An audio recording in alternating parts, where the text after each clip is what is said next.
नमस्कार मंडळी, श्री स्वामी समर्थ. माझ्या जस्ट नेहाज डेली ब्लॉग मध्ये तुमचं सगळ्यांचं स्वागत.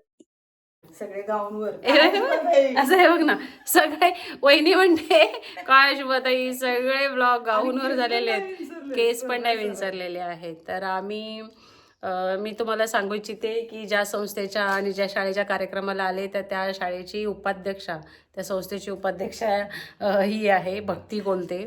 ही माझी मोठी वहिनी. बाबा अध्यक्ष होते.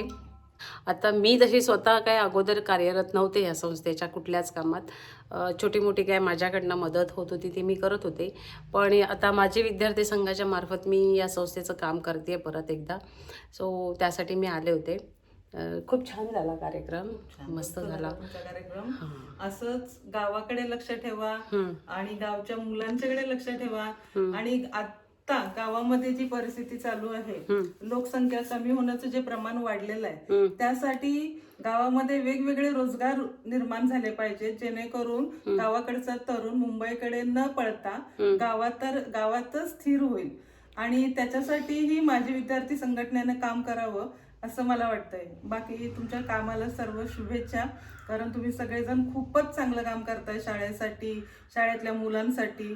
आणि खूप चांगले चांगले तुम्ही योजना इथपर्यंत आणल्यात आहेत. म्हणजे आमच्या मुलांनी डिजिटल टीव्ही ही संकल्पना आजपर्यंत कधी हाताळली नाहीये आणि त्याचा कधी उपभोग पण घेतलेला नाही.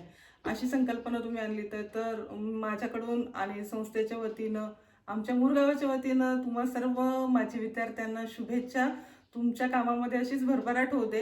आणि मी जे सांगितलंय की आपल्या गावातील तरुण इथे स्थिर झाला पाहिजे, त्याच्यासाठी जे आपल्याला रोजगार उत्पन्न करायचे त्याच्यासाठीही पुढील काळामध्ये आपण सर्वांनी प्रयत्न करावेत अशी मी विनंती करते. थँक्यू. नक्की काय नववीची विद्यार्थी निरीक्षा बनवळ. सर्वप्रथम स्मार्ट बोर्ड दिल्याबद्दल माझी विद्यार्थी संघाचे खूप मनपूर्वक आभार मानते.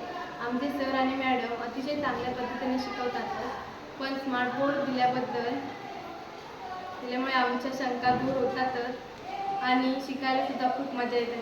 धन्यवाद. तर हा होता माझा आजचा व्लॉग.